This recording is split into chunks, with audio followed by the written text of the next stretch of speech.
Take a trip to the future with our latest sci-fi gun tutorial.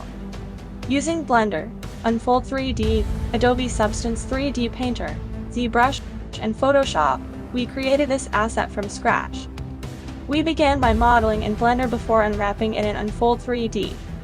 Then we added intricate details using ZBrush's high poly model and baked it onto the low poly version in Substance 3D Painter. After creating and applying textures in Substance Painter, with some help from Photoshop, we rendered the final product using cycles in Blender. But that wasn't enough. We went back to Substance 3D Painter for final touches before color correcting everything with Nik Collection plugin on Photoshop. Special thanks to Kyunju Kim for providing us with the concept art that inspired this creation. Follow us on ArtStation to learn more about our process and create your own amazing asset.